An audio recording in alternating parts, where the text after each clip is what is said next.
Hello, everyone, and welcome to the August live stream Q&A for my monthly subscribers on Patreon. Thank you so much for joining. Just give me a quick mention in the chat room so that I know that you can hear me and see me okay. And then we'll get started.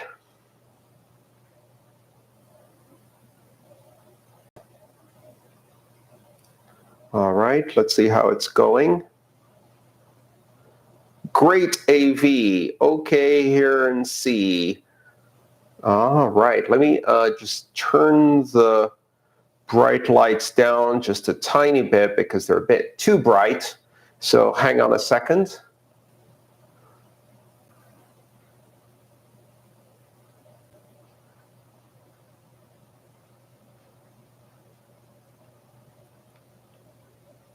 All right, how's that? Is my bald head shining a bit less? Audio and video is okay. Your forehead is shining. See? You said that just as I said it.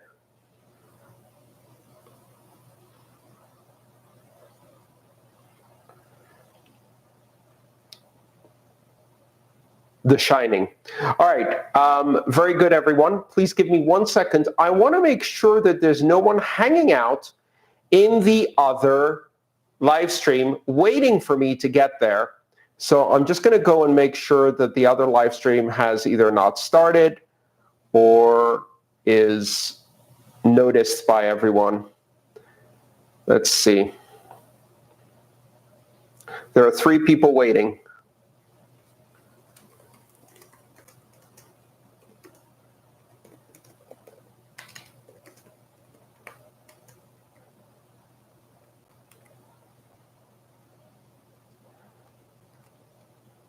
All right, Annabelle has it. Redirect, everybody. Thank you, Annabelle.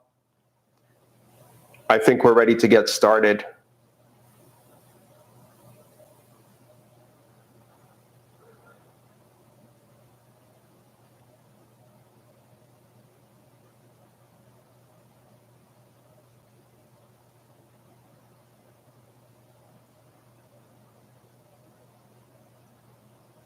Hello, everyone, and welcome to the August live stream Q&A. See, we just did the intro again. Welcome. I'm so glad you're all here. We're going to be answering questions from all of the monthly subscribers who have been asking questions and commenting and voting all month long. This is the last Q&A before the BTC 2019 Blockchain Training Conference 2019 that I'm putting on here in Denver, Colorado on August 28th through the 30th. It's going to be a really, really fun conference. You already know there's an announcement coming. My new book is going to be announced at the conference. Mastering the Lightning Network, we're going to be announcing that at the conference with the other 2 authors, Olaolu Osintokun and Renee Picard. If you don't know who those 2 people are, you're in for a huge treat. There's some amazing, amazing Lightning people involved in this. So that's the announcement that's coming up at the conference. There's going to be an incredible schedule with more than 40 sessions being taught at that conference. And there's also an opportunity to get a scholarship at a reduced price. So if you want to, please apply for that. Looking forward to seeing you all. Even if you're not coming to the conference, I hope to see you on Monday at my happy hour. So happy hour in Denver for those who are subscribers at a $10 or more monthly subscription. Happy hour in Denver is on Monday. And it's not too late to change your pledge to $10, come to the happy hour, and then change your pledge back. I don't care. I will be happy to see. If you're willing to go through all of that effort, you should be at the happy hour. Clearly you want to. By the way, don't tell anyone about the Lightning book. This is a secret. Shh. It gets announced August 28th. Right after my keynote. Until then, this is a Patreon-only secret.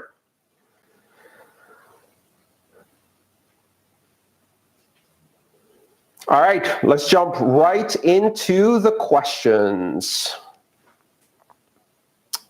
First question comes from Bob. How important do you consider instantly settled transactions to be for a cryptocurrency that aims to be a peer-to-peer digital cash? Lightning Network, Zero Confirmations, Avalanche, Instant Send are all different approaches to achieving quick settlement. Are there any other approaches I missed out? What are the trade-offs?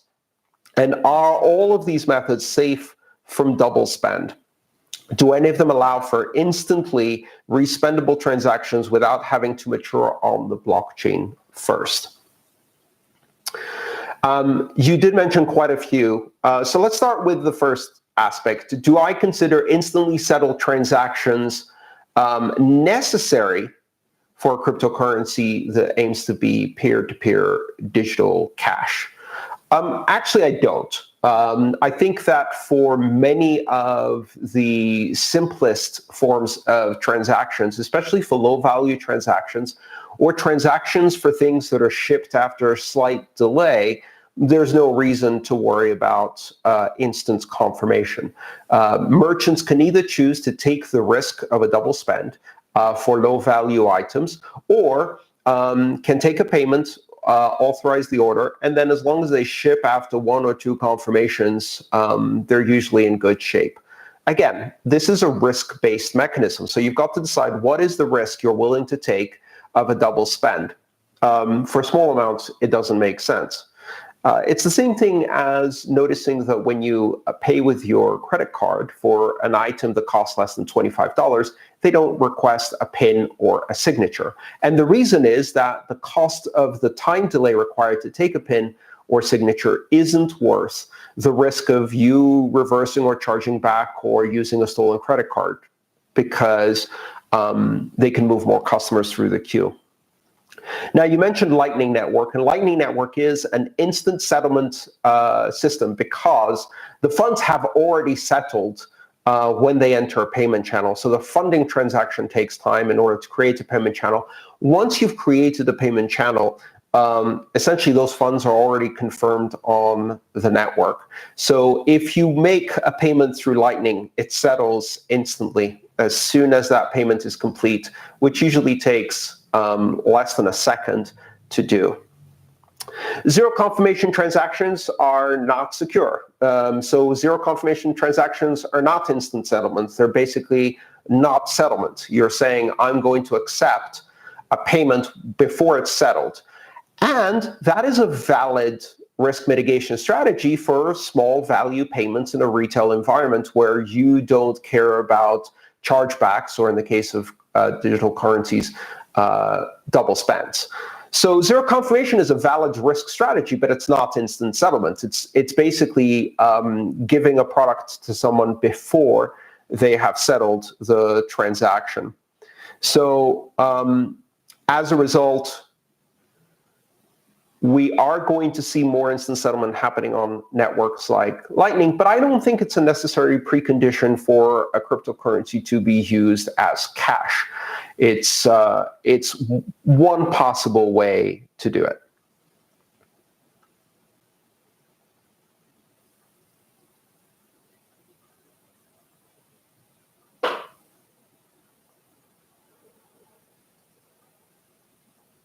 Yes, please do not share the link to this video. It's for patrons only. Someone asked that in the chat just now. The live stream Q&A is for patrons only. The complete hour of answers that I give is for patrons only. I know there's a lot of new patrons on the page now, so if you didn't know that, that's the case. We do issue these videos one by one to the public over time. This is how we build video content, so thank you for helping me with that. But please keep it private because we want to use these videos later.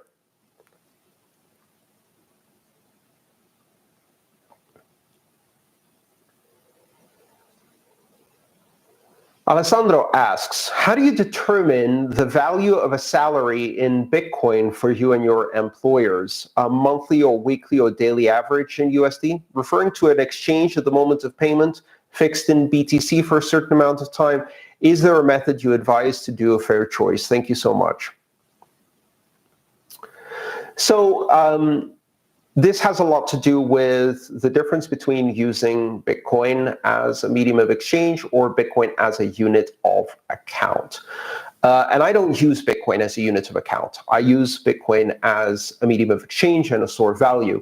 But when it comes to doing accounting within my own business and my personal life also, when it comes to paying salaries to contractors, for example, or employees who live abroad, I will denominate the salary in US dollars. I will account for all payments in US dollars. Why? Because that's the currency I use for accounting, because I report my taxes here in the US, and therefore I need to report them in the units of account that the country uses. That's essentially the concept of legal tender. Because the US dollar is legal tender, because it's the only currency that is accepted for paying taxes, and because I have to account for all of my taxes in US dollars, that's the unit I use for pricing. So if I'm paying an employee, I will say, okay, your pay is $100 for this period of time that you worked.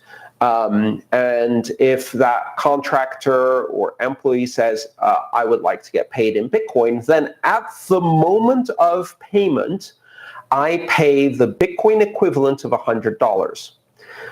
This is exactly the same as the way I get paid from parties that hire me for my services using Bitcoin. So if, for example, I'm speaking at a conference, and that conference is a commercial conference, which I charge for, and they pay me in Bitcoin, I will quote them and I will say, okay, it's going to cost $100 for me to speak at your conference, and I'll send them an invoice for $100 with a Bitcoin address below it.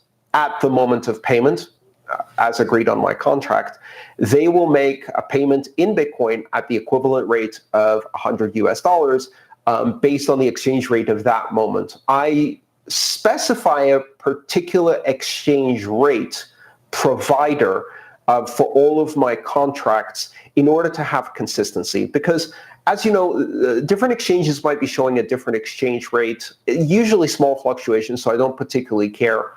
But I need to have something consistent so that I know that all of the payments in and out of my accounts have consistent exchange rates between them. So if someone's paying me, and they use an exchange rate, and I'm paying somebody else, and I use an exchange rate, it should be the same exchange rate.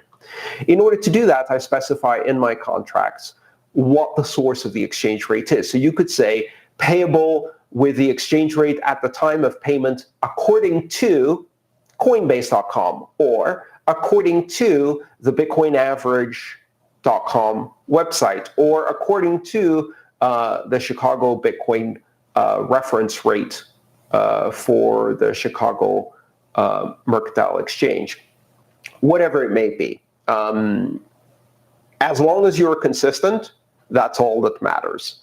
And really, small fluctuations don't matter that much.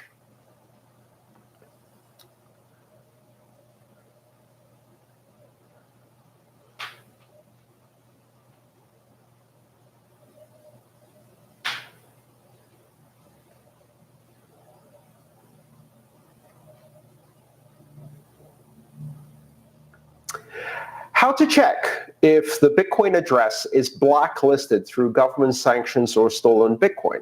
This is a question that comes from Mikal. In 2017, I read that official government sanctions blacklist includes Bitcoin addresses. There have been several big exchange hacks as well with stolen Bitcoin, and other exchanges claimed that they won't allow to trade the stolen Bitcoin. Some people got their exchange account closed abruptly after depositing tainted Bitcoin. How can one protect themselves against these kinds of risks when using Bitcoin? All right. So first of all, let's talk about sanctions list. So the U.S. Treasury, Department of the Treasury, which manages these things, maintains a sanctions list called under the OFAC designation, the Office of Foreign Accounts, something like that. So OFAC keeps a list of designated persons or entities, that means companies or individuals, that U.S. citizens are not allowed to send or receive money. If I make a payment to someone, I always have to check their name against the OFAC list. That's a requirement for any individual in the US. Now, if you do a bank wire transfer, your bank does that for you very conveniently. They don't actually tell you, they just don't do the wire, and then you spend weeks trying to figure out why not. And otherwise, you have to do it yourself. If you're using something that's outside of the banking system, like a cryptocurrency, you have to do these checks yourself by law.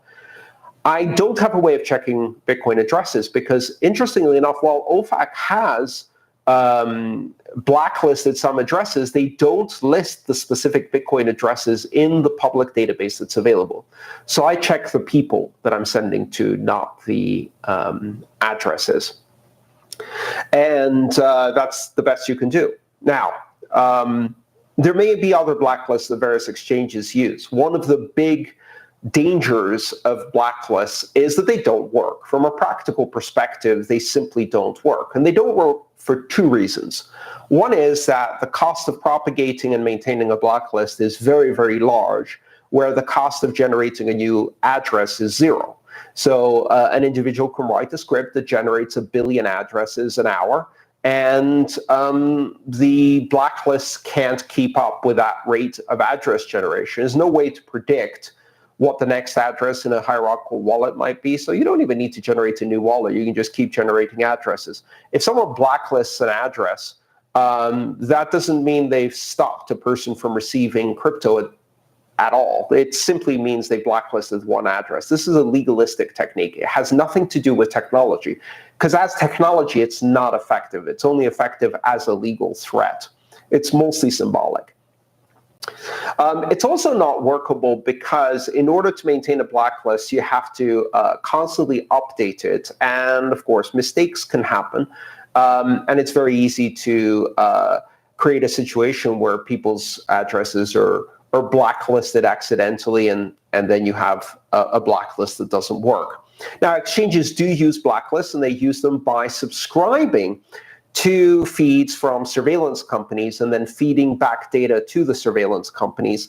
And surveillance companies that operate in our industry, in my opinion, are the lowest scum of the earth, very simply put. They're basically commercially profiting from violating the privacy of millions of people without due process, without probable cause, outside of the legal systems of any country. And in a way that erodes democracy and privacy for everyone, but enriches them. Scum, as I said before. And I've made that opinion very publicly. There's no way to really protect yourself against tainting addresses by watching these blacklists and figuring out if you received or didn't receive from a specific individual. What you can do, however, to avoid getting caught up in some ridiculous blacklisting scheme is simply to use a different wallet when sending money to an exchange.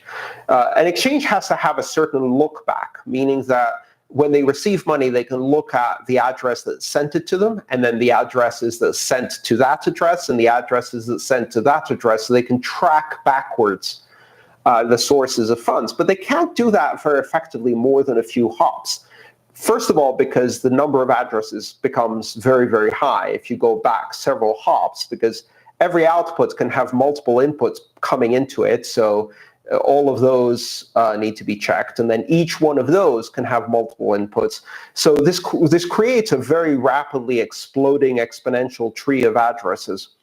And the other thing, of course, is if they do 4 lookups back and you move your coins to a different wallet of yours 5 different address times, then you've passed the lookout and your coins can't be tainted anymore. If they use 5 lookups, you use 6. If they use 6, you use 7. If they use 7, you use 8. For every number of lookups, their number of addresses they have to check increases at a nonlinear rate, and your cost increases 0. So this is why blacklists, in the big sense, do not work. They're a legalistic scheme. They're a way for exchanges to cover their ass. They're not a way of achieving law enforcement or stopping criminals or anything like that. On the side of the regulators, it's about symbolically flexing power in the most impotent way when confronted with a technology that is gloriously complicated for their minds and does not fit into any of the preconceived legal constructs. And for exchanges, a way to cover their ass so they don't get in trouble with the clueless regulators. And for everybody else, it's a small hassle that you can work around, so work around it. If you don't use exchanges, this becomes much less of a problem. So remember, the number one rule is earn it, don't buy it. Also, of course, not your keys, not your coins, but you already know that.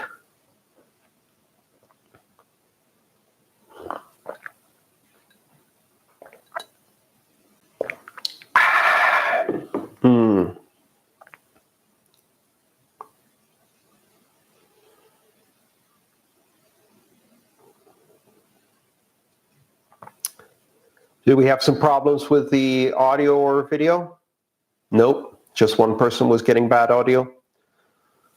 We're going to re-release these. Okay, next question comes from Amber. Amber asks about regulation and building unstoppable code. What does it mean to build unstoppable code? What does it mean to build unstoppable code in a world where the FATF has recommended AML KYC for dealers in virtual assets, and G20 countries have committed to doing so within a year? Is there a fundamental difference between writing code and creating a business? What a great questions.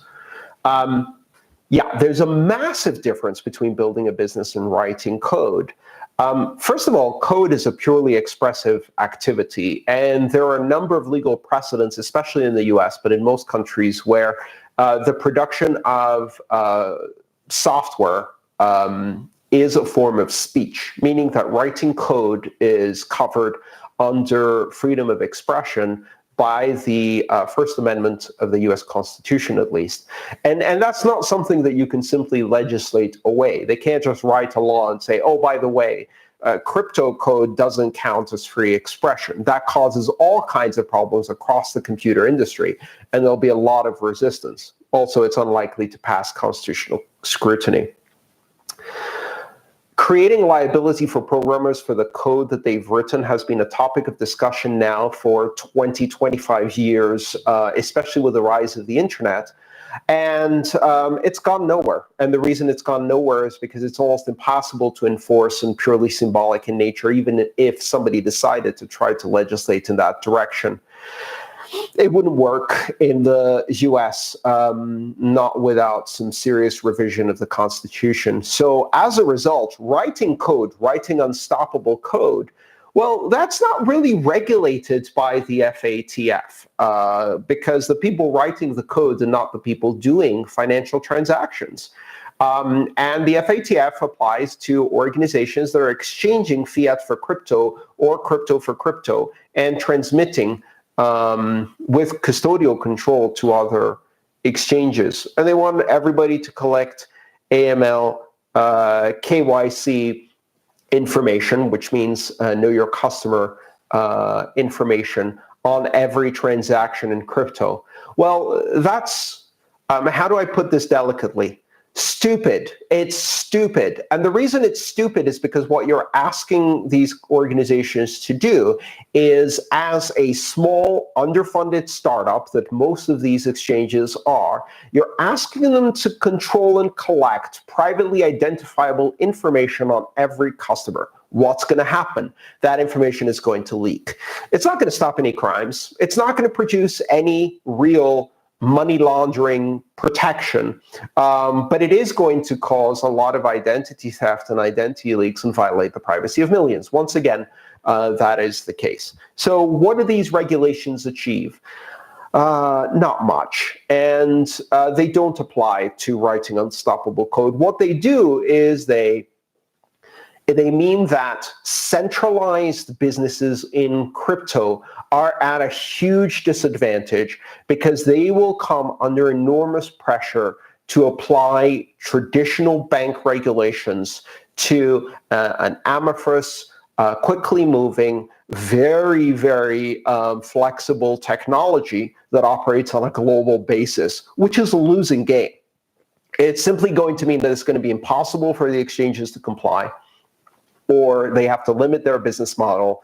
And what they're hoping is that they can PayPalize the cryptocurrency systems. They want to turn cryptocurrencies into PayPal. This worked with PayPal. PayPal started out very open and very radical, and then gradually got turned into a bank by applying more and more regulation. They're hoping they can do that to crypto too, and they start at the edges. The problem is they can't touch the center. There is no center. So this won't work. Try again.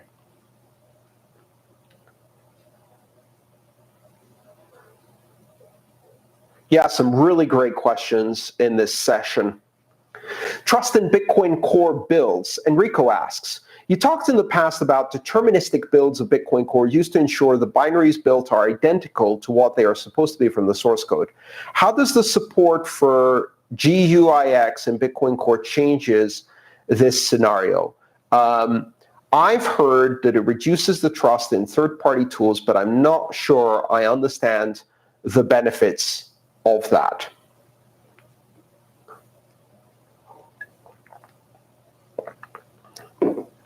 From what I understand, GUIX is a package management tool. It's a GNU tool, so it's produced by the same organization that makes the GNU operating system that underlies all Unix-like and Linux operating systems. It's as far as I know, a package manager for doing graphical user interfaces, but I'm not sure exactly how it works or how it affects deterministic builds. I think what it does is actually reduce the dependency on third-party tools, so it should make checking and trusting the executables much more reliable. But I'll have to look into this a bit more, Enrico.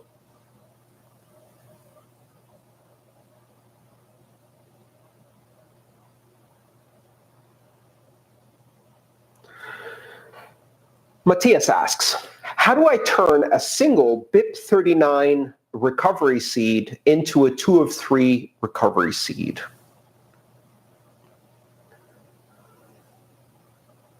In more detail, I've heard on one of the previous videos that you can turn a single BIP39 recovery seed into 3 BIP39 recovery seeds, where you would need 2 out of 3 to reconstruct the original seed. I'm interested because this can be done without moving a balance into a multi-sig address. What's the best way to do this? So what Matthias is asking about is a way of implementing Shamir secret sharing scheme on BIP39 mnemonics that allow you to take a mnemonic and convert it into a K-of-N Shamir secret sharing scheme that can reconstruct the original seed. You could do this manually. You could implement your own scheme for doing this, but that produces results that are difficult to replicate. There's now a standard for doing this, and the standard is called SLIP39, SLIP39. SLIP is a Satoshi Labs improvement proposal, which is a set of improvement proposals coming out of Satoshi Labs, the company that built the original Trezor and still builds the Trezor. SLIPs define a number of critical components of how BIP39 seeds work, because Satoshi Labs is the company that proposed BIP39 seeds in the first place. So what SLIP39 allows you to do is take a BIP39 mnemonic and split it into any K-of-N combination, which is then presented as a series of words. Each of the N shares is presented as a series of words. They look like mnemonic seeds, but it takes 2 out of 3 or 3 out of 5 or whatever K-of-N you've selected in order to reconstruct the original mnemonic. Now, the mnemonic that's used for SLIP39 is different from the mnemonic words that are used for BIP39. So SLIP39 uses a different dictionary or word list to produce these words for a number of reasons, which you can read in the specification of SLIP39. So this is, at least for now, the standard way of doing a Shamir shared secret. And what this allows you to do is take a single mnemonic that you have, for example, for your cold storage, and produce, let's say, 5 copies of it. And you can reconstruct your original mnemonic with any 2 of those copies. And that will give you a lot of redundancy. So you can put these 5 copies in different places, and as long as you can recover any 2 of them, you can reconstruct your original mnemonic. But if someone is able to take one of them or compromises one of your storage locations, they've got nothing.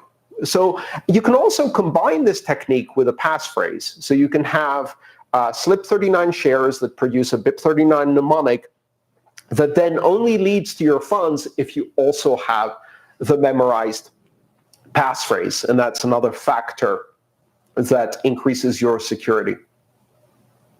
So that's the standard SLIP39.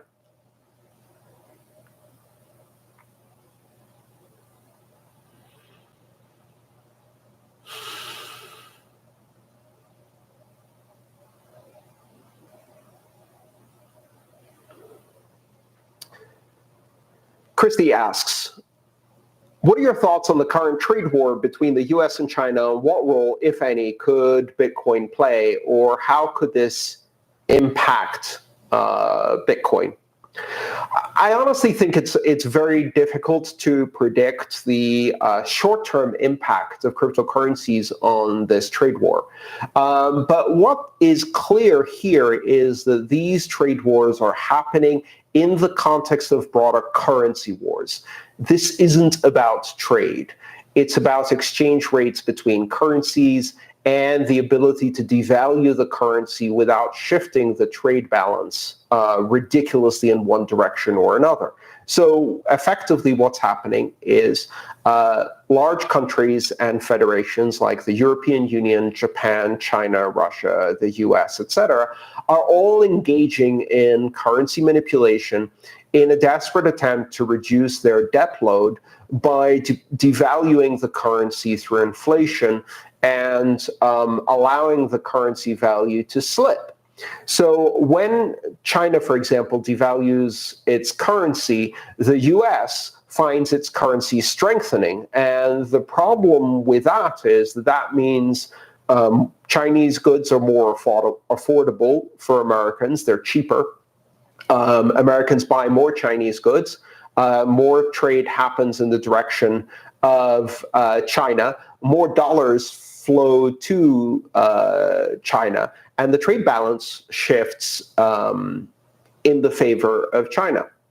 And so tariffs are a way to add another secret tax on people without actually passing any tax increases. So by implementing tariffs, those tariffs directly impact the cost of goods, which means they drive price inflation in goods, they weaken the dollar, and hopefully, at least in the minds of those who are implementing these tariffs, they act to decrease the debt by devaluing the value of the debt, the national debt in US dollars. So if you owe $20 trillion, but $20 trillion today is only worth as much as $10 trillion yesterday, then effectively you only owe $10 trillion. So the lower the value of the currency, the less your debt is. And the US government is desperately trying to do that. But so is the Chinese government, and so is the Japanese government, and so is the European Central Bank. And as a result, all of these different nation states and federated nations are basically on a race to the bottom, trying to devalue the currency against everybody else. And when one of them devalues their currency, that only works for a short period of time, because then if all of the others devalue their currency, they're back at parity. It's a relative game. Your currency is only devalued if if everybody else's currency stays strong. So that's why we call it a race to the bottom. And it's not good for the economy. Protectionism never works, and the end result is that the middle class in all of these countries suffer, while the richest of the rich essentially get subsidized through giant asset bubbles and cheap debt. So what's going to happen with the trade war in Bitcoin? Same thing that's been happening forever. The more fiat debases itself, the more that makes Bitcoin the strong currency. So you can look at it as Bitcoin becoming more valuable over time. Of course, the other way to look at it is that it's not Bitcoin that's getting more valuable, it's the US dollar that's getting cheaper.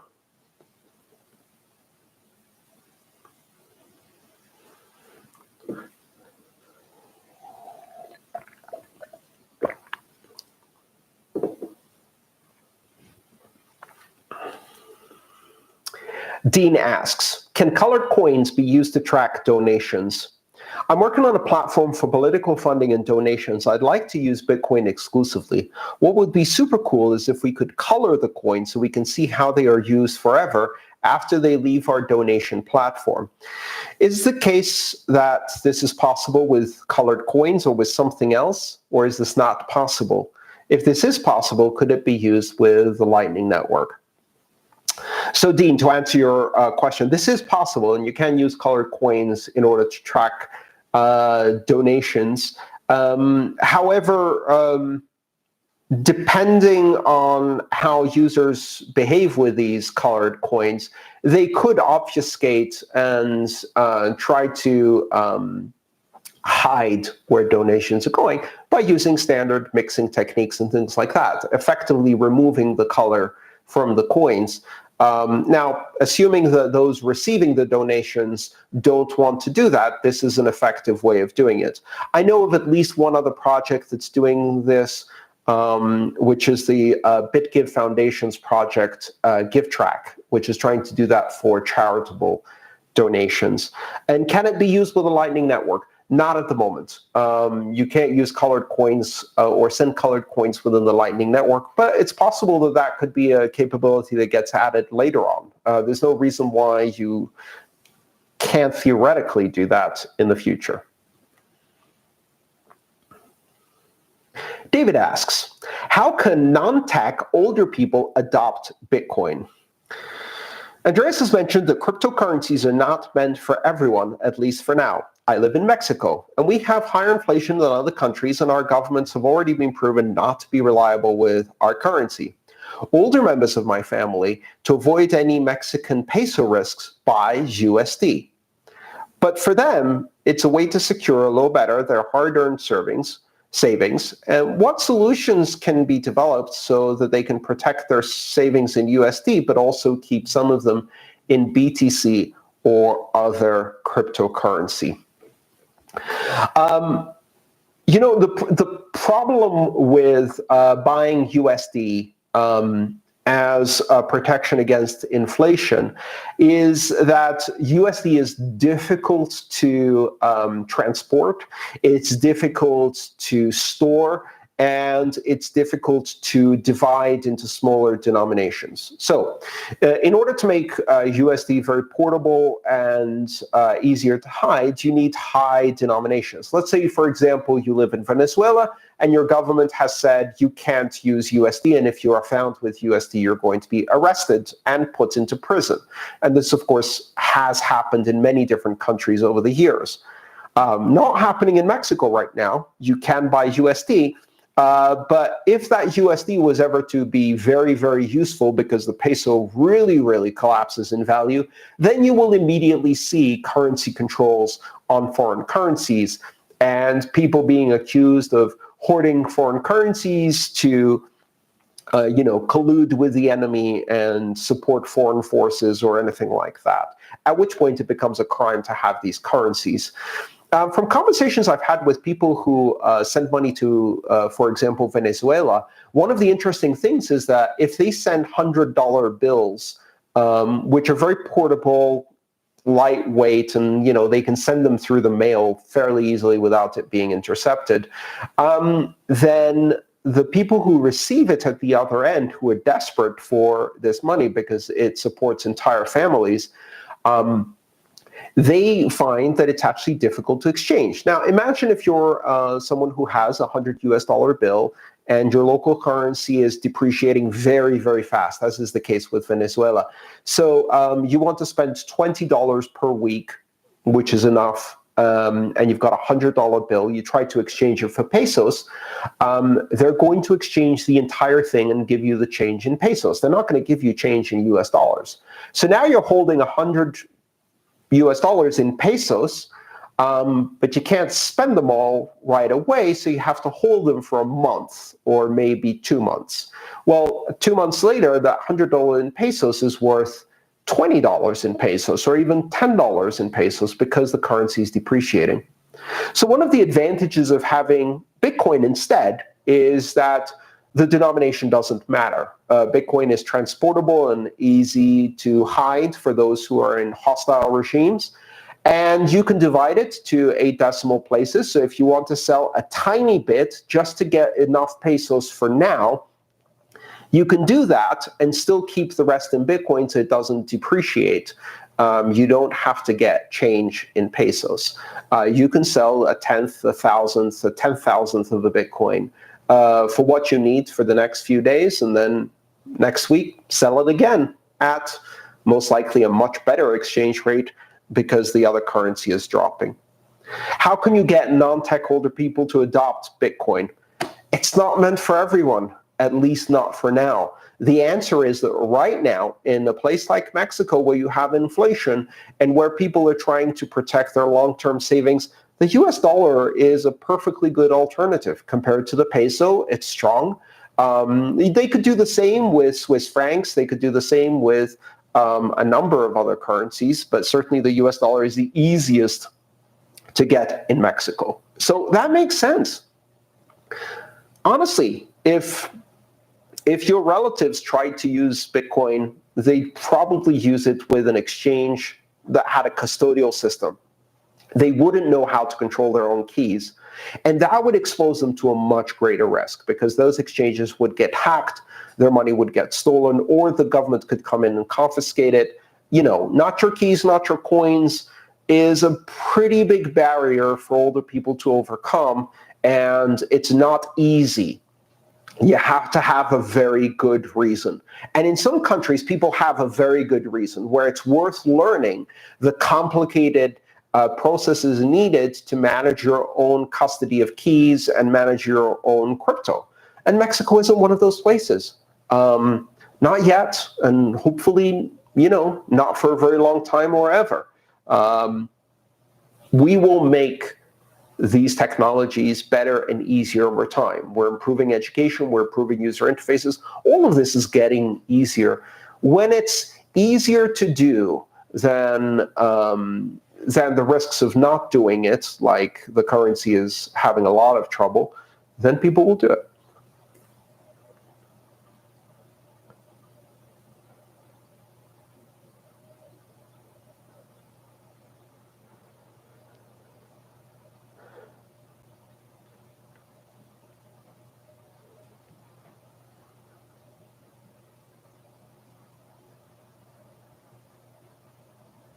Let's take a little break here. 1 second, and I'll get to the next question.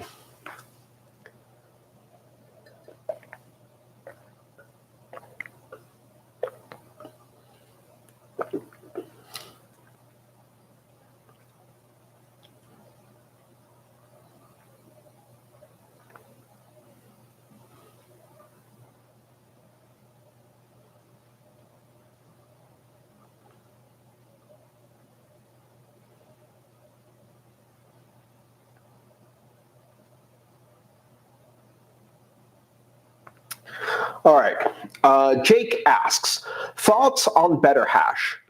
What do you think about Matt Corallo's BetterHash proposal, and could you explain it? What are your thoughts generally on mining centralization? I can't explain BetterHash. I haven't looked at his presentation. Matt Corallo, or Blue Matt as he's known in Bitcoin development circles, is a widely respected developer who works for Blockstream and co-founded Blockstream, in fact. I believe he's changed jobs right now, but he's a core developer and has been for a while. His primary specialization is in two areas. One is in the P2P protocol and network on Bitcoin. And the other area that he's done a lot of work is low latency protocols between miners. He built both the first and most popular protocol for miners to send blocks at low latency to each other, and then some improved protocols on top of that. From what I understand, the BetterHash proposal is a mining pool protocol. And mining pool protocols are critical to the operation of mining because what they allow miners to do is coordinate their resources so they can smooth out their rewards and get more consistent rewards over time by pooling their resources together. The problem with mining pool protocols, at least most mining pool protocols, is they give too much power to the pool operator. In most cases, what happens is the pool operator has the privilege of selecting transactions from the mempool in order to construct candidate blocks that the miners then mine, meaning that that power shifts from the miners to the pool operator. My very high-level understanding of BetterHash is that it's a mining pool protocol that puts the power of selecting transactions from the mempool in the hands of the mining participants and not the pool operator. That's the high level I got. I haven't looked at it in detail. I think it's very interesting. Mining pool protocols are one of these obscure areas of cryptocurrency which, however, are critically important for decentralization. And Matt Corallo has been doing fantastic work on a number of these topics for many years now. So I'm looking forward to reading more about this, and perhaps I can give you more answers in a few months when I've read more about it. Luca asks, alternatives to bank savings account with time locks. Let's say I want to dedicate a portion of my savings to Bitcoin and I want to be absolutely sure I won't be tempted to use them. What would be the best way to do it? I could create a wallet and put the keys in a difficult place to access, like a trusted person I previously instructed not to give them to me until 2030. Or in a location difficult to access, a safe deposit box in a country I don't visit often.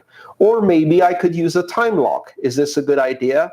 Is it safe from future upgrades? Is it easy to use? Or do you have any other suggestions? Ooh, this is a tricky question because all of these sound both kind of cool and interesting and great ideas if you have very low self-discipline. And, you know, I'm the first to admit that I have pretty low self-discipline. But all of these ideas are really bad for a number of other reasons. So let's take them one at a time, and I'll make funny jokes about how bad they are and give you some scenarios to understand why they're bad, and then we can roll it up. Create a wallet and put the keys in a difficult place to access. This is the old pirate technique for hodling. That's where you take it, you put it in a treasure chest, and you bury it in an island so you make sure that it's not easy to find. The most likely outcome of this is that you are so successful in burying your treasure that no one ever finds it again. That is the ultimate hodl strategy. It's a very, very altruistic hodl strategy because what you're saying is, I'm never going to use my Bitcoin so as to help the Bitcoin value for everybody else increase. Thank you so much for doing that. That's really amazing of you. If you throw away your Bitcoin, you're guaranteed not to spend it prematurely and also benefit the rest of the community. The best way to put your Bitcoin in a difficult place to access is to use the so-called burner address, in which case the Bitcoin is destroyed forever. You don't want to do that. A trusted person you've previously instructed not to give them to you until 2030. I don't know what kind of people you hang out with, but a person who I consider trusted today, I would probably extend that trust for 6 months. I would not extend anyone trust until 2030. Probably not even my relatives. A lot of time between now and 2030. In 10 or 12 years, people can develop addictions, gambling problems, things like that.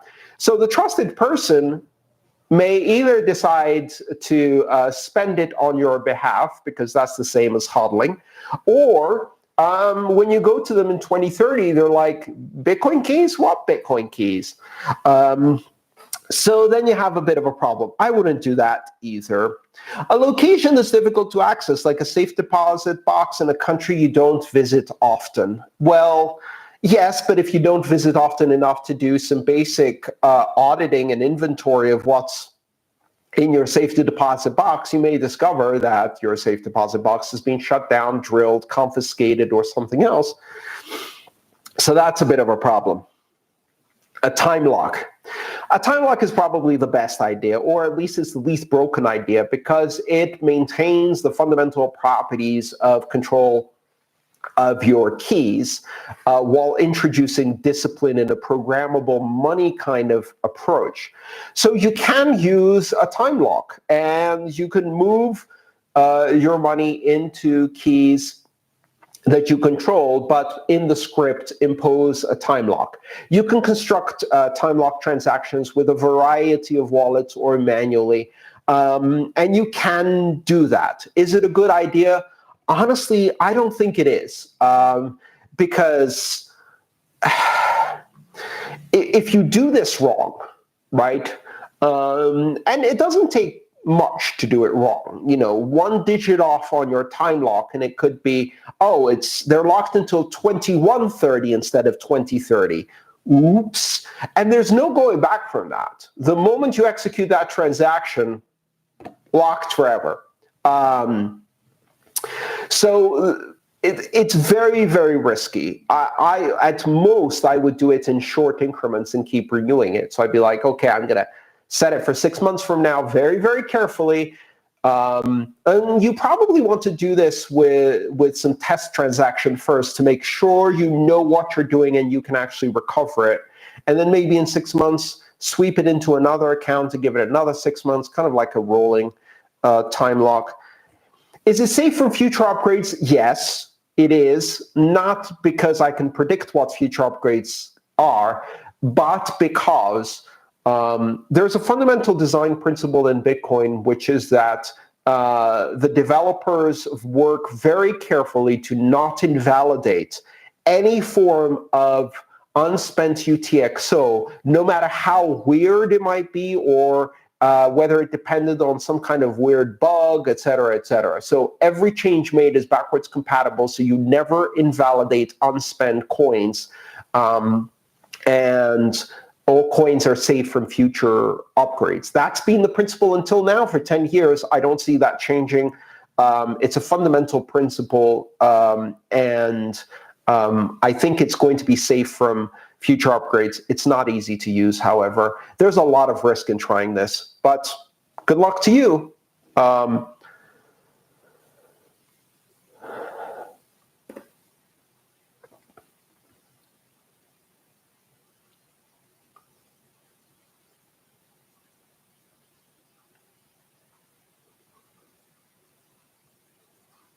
I'm looking in the chat, and lots of people are liking the idea of time locks and short-term time locks, but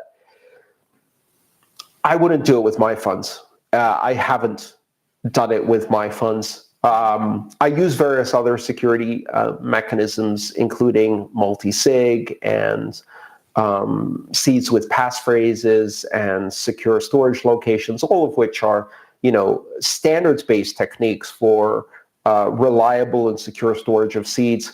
But I don't use time locks. I would be too scared to use time locks at the moment for fear of messing it up. And,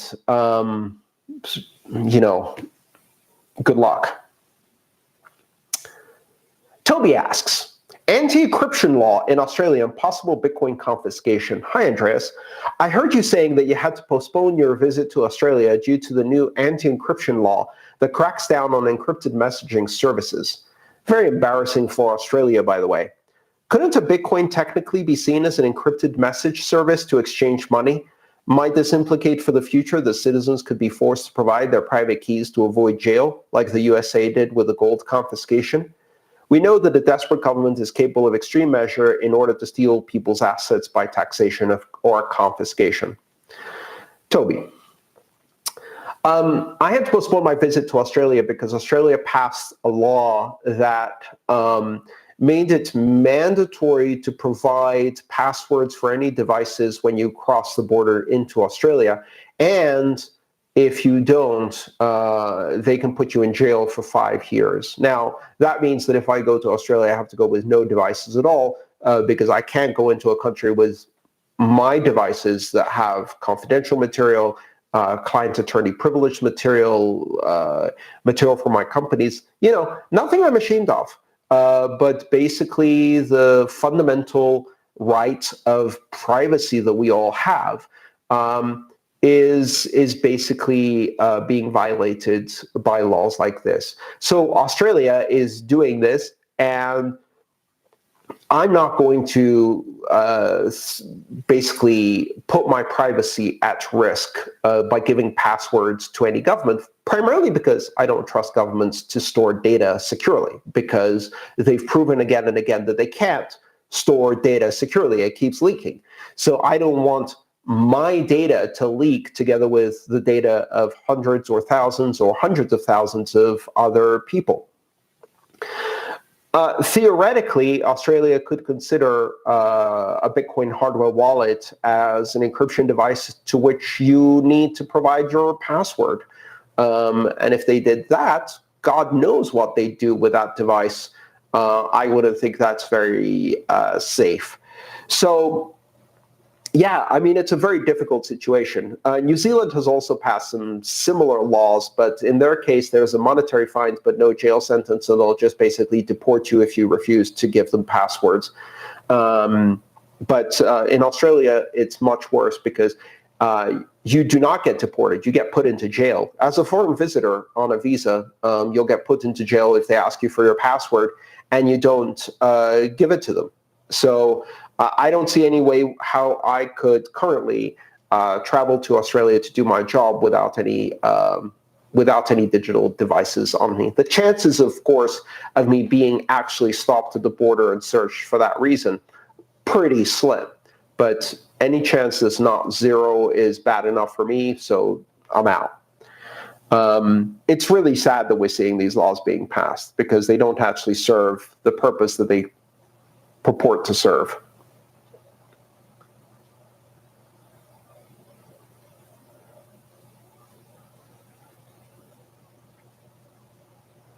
All right.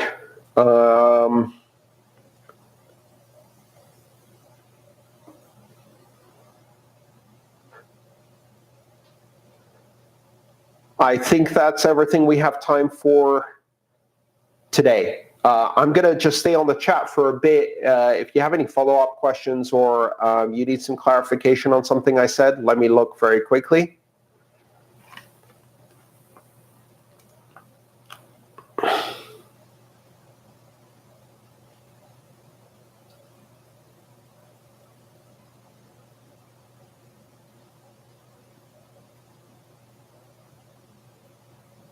All right. No follow-up questions, no comments. That's it for the August live stream Q&A. Thank you so much for joining. Thank you for all of your support again and again with your monthly subscriptions on Patreon. The last 2 months after the European tour have been fantastic. After losing patrons for a year and a half every month because of the decline in the economy, the last 2 months, we added new patrons. So we are net positive in new patrons, and we recovered back to having more than 1,000 supporters who, with small amounts, are making it possible for me to pay my staff primarily so that I can extend my reach and have more support for all of the work I do, to upgrade my audio and video equipment so I can bring you higher quality videos, and do better work for you. So thank you for giving me that opportunity. Thank you for all of your kind words and support. It means a lot to me and all of my staff that we can continue to do this important work. I'm going to see you in September for our live stream Q&A towards the end of September. It's already been scheduled. I'll be posting an announcement. We'll reset the questions, and I hope to get many great questions like we had today at our next live stream Q&A. And if you're in Denver next week, I will see you on Monday, or I'll see you at the conference Wednesday, Thursday, and Friday. Thank you all. Have a good one. Bye-bye.